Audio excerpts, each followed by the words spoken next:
Hello everyone, ನನ್ನ ಹೆಸರು ರೇಖಾ. Video ಇಷ್ಟ ಆದರೆ ಒಂದೇ ಒಂದು ಲೈಕ್ ಕೊಡಿ ಹಾಗೂ ಸಬ್ಸ್ಕ್ರೈಬ್ ಆಗಿ. ಒಂದು ಕುಕ್ಕರ್ಗೆ ನೀರು ಹಾಕ್ಕೊಂಡು ಒಂದು ಕುಕ್ಕರಲ್ಲಿ ನುಗ್ಗೆಕಾಯಿ ಹಾಕ್ಕೊಂಡು ಸಣ್ಣದಾಗಿ ಪೀಸ್ ಹಾಕ್ಕೊಂಡು ನುಗ್ಗೆಕಾಯಿ ಚಾಪ್ಸ್ ಮಾಡೋದು. ಉಪ್ಪು ರುಚಿಗೆ ತಕ್ಕಷ್ಟು ಉಪ್ಪು ಹಿಡಿತದೆ ನುಗ್ಗೆಕಾಯಿ ಹಾಕ್ಕೊಂಡು ಈಗ ಸ್ಟವ್ ಹಚ್ತಾಯಿದ್ದೀನಿ. ಸ್ಟವ್ ಹಚ್ಬಿಟ್ಟು ಮಳೆಗಾಲದಲ್ಲಿ ಈ ಥರ ಮಾಡಿಕೊಂಡು ತಿನ್ನೋಕ್ಕೆ ತುಂಬ ರುಚಿಯಾಗಿರುತ್ತೆ. ಹಾಗೆ ರೊಟ್ಟಿಗೂ ಮಾಡ್ಬೋದು, ಚೆನ್ನಾಗಿರುತ್ತೆ. ಮಾಡ್ಕೊಂಡು ತಿಂದರೆ ತುಂಬ ಟೇಸ್ಟಾಗಿರುತ್ತೆ. ನಿಮ್ಮ ಮನೇಲಿ ಒಂದಪ್ಪ ಟ್ರೈ ಮಾಡಿ. ಪ್ಲೀಸ್ ವಿಡಿಯೋ ನೋಡ್ತಾ ಇದ್ದೀರಾ, ಸಬ್ಸ್ಕ್ರೈಬ್ ಆಗಿ, ಪ್ಲೀಸ್ ಸಬ್ಸ್ಕ್ರೈಬ್ ಆಗಿ. ಇಲ್ಲಿ ಒಂದು ಜಾರ್ಗೆ ಟೊಮೊಟೊ, ಕಾಯಿ ತುರಿ, ಬೆಳ್ಳುಳ್ಳಿ, ಟೊಮೊಟೊ, ಸಾಂಬಾರು ಸೊಪ್ಪು, ಬೆಳ್ಳುಳ್ಳಿ, ಹಸಿಮೆಣಸಿನ್ಕಾಯಿ ರುಚಿಗೆ ನಮಗೆ ಖಾರಕ್ಕೆ ತಕ್ಕಷ್ಟು ಒಂದು ಜಾರ್ಗೆ ಹಾಕೋತಾ ಇದ್ದೀನಿ. ಆಮೇಲೆ ಚಕ್ಕೆ, ಲವಂಗ ಒಂದೆರಡು, ಶುಂಠಿ ಹಾಕ್ಕೊಂಡು ಚೆನ್ನಾಗಿ ರುಬ್ಕೊಳ್ತಿದ್ದೀನಿ. ಎಲ್ಲನೂ ಹಾಕೋತಾ ಇದ್ದೀನಿ. ಎಲ್ಲನೂ ರುಬ್ಕೊಂಡು ತುಂಬ ಟೇಸ್ಟಾಗಿರುತ್ತೆ. ಮಾಡ್ಕೊಳ್ಳಿ. ಮಳೆಗಾಲದಲ್ಲಿ ಈ ಥರ ಮಾಡ್ಕೊಂಡು ತಿನ್ನೋಕ್ಕೆ ಚೆನ್ನಾಗಿರುತ್ತೆ. ನೀವೊಂದಪ್ಪ ಟ್ರೈ ಮಾಡಿ. ಈ ಥರ ಮಾಡಿಕೊಂಡ್ರೆ ರೊಟ್ಟಿಗೂ ಮಾಡ್ಕೋಬೋದು, ಚೆನ್ನಾಗಿರುತ್ತೆ. ಒಂದು ಬಾಣಲಿಗೆ ಒಂದು ಲೋಟ ನೀರು ಹಾಕ್ಕೊಂಡು ರುಬ್ಕೊಂಡು ಒಂದು ಬಾಣಲಿಗೆ ಎಣ್ಣೆ ಹಾಕೋತಾ ಇದ್ದೀನಿ.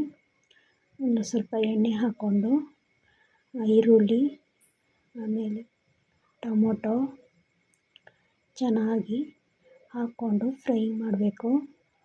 ಕನ್ಗೋವರೆಗೂ ಚೆನ್ನಾಗಿ ಫ್ರೈ ಮಾಡಬೇಕು.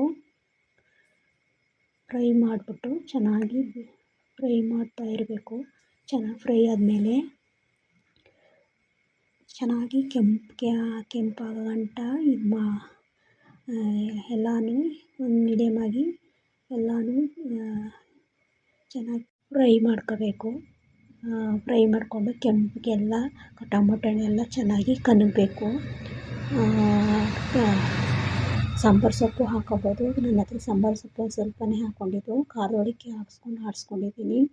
ನೀವು ಕಡಲೆನೂ ಹಾಕೋಬೋದು, ಚೆನ್ನಾಗಿರುತ್ತೆ. ನಾನು ಕಡಲೆ ಹಾಕಿಲ್ಲ, ಸ್ಲಿಪ್ ಮಾಡಿದ್ದೀನಿ. ಚೆನ್ನಾಗಿ ಕನಗೋವರೆಗೂ ಈ ಥರ ಕೈ ಆಡ್ತಾನೆ ಇರಬೇಕು. ಸೀದೋದಂಗೆ ಆಗ್ಬಿಡ್ತದೆ. ಈ ಥರ ಕೈ ಆಡ್ತಾಯಿದ್ರೆ ಅಂಟು ಹಿಡಿಯೋದಿಲ್ಲ. ಚೆನ್ನಾಗಿ ಸಣ್ಣ ಉರಿ ಕೊಟ್ಕೊಂಡು ಈ ಥರ ಚೆನ್ನಾಗಿ ಬೇಯಿಸ್ಕೋಬೇಕು. ಆಮೇಲೆ ಖಾರ ಆಡಿಸ್ಕೊಂಡಿರ್ತೀವಲ್ಲ ಅದನ್ನ ಹಾಕಬೇಕು. ಆಮೇಲೆ ಒಂಚೂರು ಅರಿಶಿನ ಇದ್ರೆ ಹಾಕ್ಕೊಳ್ಳಿ, ನಾನು ಮರ್ತುಬಿಟ್ಟೆ. ಅರಿಶಿನ ಹಾಕ್ಕೊಂಡು ಚೆನ್ನಾಗಿ ಸ್ವಲ್ಪ ಇತ್ತಲ್ಲ ಅದನ್ನೇ ಹಾಕಿದೆ. ಚೆನ್ನಾಗಿ ಮಿಕ್ಸ್ ಮಾಡಿಕೊಂಡು ಸಣ್ಣ ಉರಿ ಕೊಟ್ಕೊಂಡು ಚೆನ್ನಾಗಿ ಮಿಕ್ಸ್ ಮಾಡ್ಕೋಬೇಕು. ಸ್ವಲ್ಪ ಅರಿಶಿನ ಇತ್ತೇನೋ ಅದನ್ನ ಎಲ್ಲ ತೊಳೆದ್ಬಿಟ್ಟು ಹಾಕ್ತಾಯಿದ್ದೀನಿ. ಅರಿಶಿನ ಹಾಕ್ಕೊಳ್ಳೋದಾದ್ರೆ ಹಾಕ್ಕೊಳ್ಳಿ, ಇಲ್ಲೊಂಚೂರು ಅರಿಶಿನ ಹಾಕ್ಕೊಂಡ್ರೆ ಸೇಮು ಚಿಕನ್ ಚಾಪ್ಸ್ ಯಾವ ಥರ ಮಾಡ್ತಾರೋ ಅದೇ ಥರ ಸೇಮ್ ಇದನ್ನು ಮಾಡೋದು. ರೊಟ್ಟಿಗೆ, ಅನ್ನಕ್ಕೆ ತುಂಬ ಚೆನ್ನಾಗಿರುತ್ತೆ, ತುಂಬ ಟೇಸ್ಟಾಗಿರುತ್ತೆ. ಈ ಮಳೆಗಾಲ ಟೈಮಲ್ಲಿ ಏನೇನಾರು ತಿನ್ನೋಣ ಅನಿಸುತ್ತೆ. ಈ ಥರ ಒಂದಪ್ಪ ಮಾಡಿ ಟ್ರೈ ಮಾಡಿ, ಚೆನ್ನಾಗಿರುತ್ತೆ. ಚೆನ್ನಾಗಿ ಬೇಯಿಸ್ಕೊಂಡು ಕುದಿಯೋವರೆಗೂ ಚೆನ್ನಾಗಿ ಬೇಯಿಸ್ಬೇಕು. ಹಿಂಗೆ ಆಡಿಸ್ತಾನೇ ಇರಬೇಕು, ಅಂಟು ಹಿಡಿತದೆ. ಪ್ಲೀಸ್ ವಿಡಿಯೋ ನೋಡ್ತಾ ಇದ್ದೀರಾ, ಸಬ್ಸ್ಕ್ರೈಬ್ ಆಗ್ತಿಲ್ಲ, ಪ್ಲೀಸ್ ಆಗಿ ಸಬ್ಸ್ಕ್ರೈಬ್ ಮಾಡಿಕೊಂಡು ಸಪೋರ್ಟ್ ಮಾಡಿ ಅಂತ ಕೇಳ್ಕೊತೀನಿ. ಅಷ್ಟು ನೀರು ಹುಯ್ತಾ ಇದ್ದೀನಿ. ಡಬ್ಬದಲ್ಲೂ ಸ್ವಲ್ಪ ಅರಿಶಿನ ಇತ್ತು, ಅಷ್ಟು ನೀರು ಹುಯ್ತಾ ಇದ್ದೀನಿ. ಖಾರ ಒಂದು ಮೀಡಿಯಮಾಗಿ ಹಾಕ್ಕೊಳ್ಳಿ. ನಿಮ್ಮ ದಪ್ಪ ಮೆಣಸಿನ್ಕಾಯಿ ಇರ್ತದೆ, ಅದು ಖಾರ ಇರೋದಿಲ್ಲ. ಸಣ್ಣ ಮೆಣಸಿನ್ಕಾಯಿ ಇರ್ತದಲ್ಲ ಅದನ್ನ ತುಂಬ ಖಾರ ಇರುತ್ತೆ, ನೋಡಿ ಹಾಕ್ಕೊಳ್ಳಿ. ಈ ಥರ ಮಿಕ್ಸ್ ಮಾಡಿಕೊಂಡು ಚೆನ್ನಾಗಿ ಕುದಿಯೋವರೆಗೂ ಚೆನ್ನಾಗಿ ಕುದಿಸ್ಕೊಂಡು ಈ ಥರ ಕೈ ಆಡ್ಕೊತಾನೇ ಇರಿ. ಈ ಥರ ಮಾಡ್ಕೊತಾ ಇದ್ದರೆ ತುಂಬ ಟೇಸ್ಟಾಗಿರುತ್ತೆ. ಇದು ನಮ್ಮ ಅಜ್ಜಿ ಹತ್ರ ನಾನು ಕಲಿತಿದ್ದು. ಈ ಥರ ಕುದಿ ಬಂದಮೇಲೆ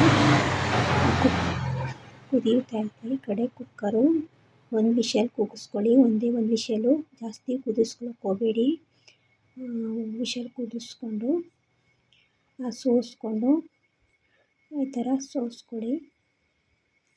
ಆಮೇಲೆ ಅದು ಕುದಿಯೋನಾಗ ಹಾಕಿದ್ರೆ ಮಿಕ್ಸ್ ಮಾಡ್ಕೊಳ್ಳಿ. ಒಂದು ಸ್ಪೂನ್ ಹಾಕಿರ್ತೀವಲ್ಲ ನೋಡಿ ರುಚಿಗೆ ತಕ್ಕಷ್ಟು ಮಿಕ್ಸ್ ಮಾಡ್ಕೊಳ್ಳಿ. ಅತಿಯಾಗಿ ಮಿಕ್ಸ್ ಮಾಡ್ಕೊಳ್ಳೋಕೆ ಹೋಗಬೇಡಿ. ಒಂದು ಮೀಡಿಯಮಾಗಿ ಇದು ಮಾಡಿ. ಎಲ್ಲ ಖಾರ ಹಿಡಿಬೇಕು ನುಗ್ಗೆಕಾಯಿಗೆ, ಆ ಥರ ಮಾಡಿ. ಚೆನ್ನಾಗಿರುತ್ತೆ. ಅನ್ನಕ್ಕೆ ತುಂಬ ರುಚಿಯಾಗಿರುತ್ತೆ. ಈ ಥರ ಯಾವಾಗಲೂ ನಾನು ಟ್ರೈ ಮಾಡ್ತಾನೆ ಇರ್ತೀನಿ. ನುಗ್ಗೆಕಾಯಲ್ಲಿ ಈ ಥರ ಮಾಡ್ತಾರೆ. ಈ ಥರ ಮಿಕ್ಸ್ ಮಾಡಿಕೊಂಡು ರುಚಿಗೆ ತಕ್ಕಷ್ಟು ಒಂದು ಮೀಡಿಯಮಾಗಿ ಹಾಕ್ಕೊಳ್ಳಿ. ನಿಮಗೆ ಎಷ್ಟು ಬೇಕೋ ಅಷ್ಟು ಹಾಕ್ಕೊಳ್ಳಿ. ಕುದ್ದಾದಮೇಲೆ ಕುದೀತೈತೆ, ಇನ್ನು ಜಾಸ್ತಿ ಬೇಯಿಸೋಕೆ ಹೋಗಬೇಡಿ. ಈಗ ಅನ್ನಕ್ಕೆ ಹಾಕಿದ್ರೆ ಚೆನ್ನಾಗಿ ಈ ಥರ ಅನ್ನಕ್ಕೆ ಹಾಕ್ಕೊಂಡು ಊಟ ಮಾಡಿದ್ರೆ ತುಂಬ ಟೇಸ್ಟಾಗಿರುತ್ತೆ. ನಾನು ಕೋಣೆ ಎಲ್ಲನೂ ಕ್ಲೀನ್ ಮಾಡ್ತಿದ್ದೆ. ಕಿಚನೆಲ್ಲ ಗಲೀಜಾಗಿತ್ತು ಅಂತ ಕ್ಲೀನ್ ಮಾಡ್ತಾಯಿದ್ದೆ. ನಮ್ಮೂರಲ್ಲಿ ವಾತಾವರಣ ಹಿಂಗೈತೆ ನೋಡಿ. ಮಳೆ ಒಂದೇ ಸಮ ಮಳೆ ಬರುತ್ತೈತೆ. ಬೆಳಗ್ಗೆಯಿಂದ ಒಂದೇ ಸಮ ಇಟ್ಕೊಂಡಾಗೈತೆ. ಬಟ್ಟೆಗಳು ಒಣಗೇ ಇಲ್ಲ, ಹಸಿಯಾಗಿ ಮನೆಗಳಿಗೆ ಅಂಟ್ಕೊಂಡಿದ್ದೀನಿ. ರಂಗೋಲಿ ಹಾಕೋದಂದರೆ ನಂಗೆ ತುಂಬ ಇಷ್ಟ. ಯಾವಾಗಲೂ ರಂಗೋಲಿ ಹಾಕೋಕ್ಕೆ ಟ್ರೈ ಮಾಡ್ತಾನೆ ಇರ್ತೀನಿ. ಒಂದು ಪುಟ್ಟ ರಂಗೋಲಿ ಹಾಕ್ತಾಯಿದ್ದೀನಿ. ಇಷ್ಟ ಆದರೆ ಒಂದೇ ಒಂದು ಲೈಕ್ ಕೊಟ್ಟು ಸಬ್ಸ್ಕ್ರೈಬ್ ಆಗಿ. ಪುಟ್ಟ ರಂಗೋಲಿ ಏನಾರು ತಪ್ಪಿದರೆ ಕಮೆಂಟ್ ಬಾಕ್ಸಲ್ಲಿ ಕಮೆಂಟ್ ಮಾಡಿ. ಏನಾರು ತಪ್ಪಿದರೆ ಕ್ಷಮಿಸಿ. ತಪ್ಪಾಗಿ ಮಾತ್ರ ಕಮೆಂಟ್ ಹಾಕಬೇಡಿ ಪ್ಲೀಸ್.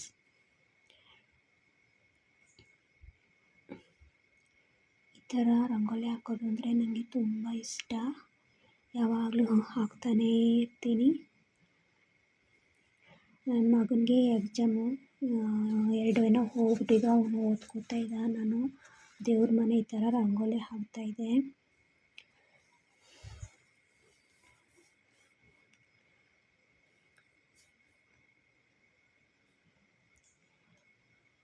ರಂಗೋಲಿ ಹೆಂಗೈತೆ ಅಂತ ಕಮೆಂಟ್ ಬಾಕ್ಸಲ್ಲಿ ಕಮೆಂಟ್ ಮಾಡಿ.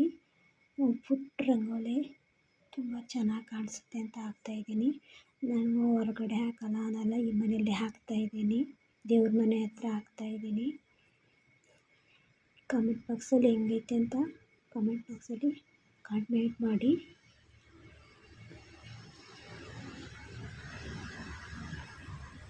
ಪ್ಲೀಸ್ ವಿಡಿಯೋ ನೋಡ್ತಾಯಿದ್ರೆ ಸಬ್ಸ್ಕ್ರೈಬ್ ಆಗಿ, ಪ್ಲೀಸ್ ಆಗಿ.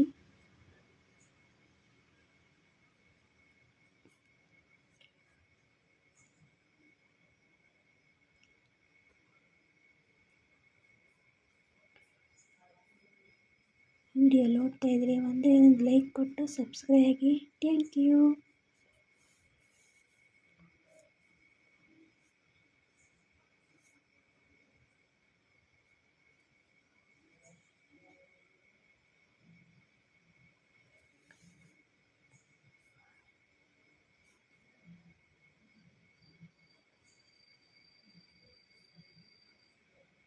ಈ ಥರ ಬರುತ್ತೆ.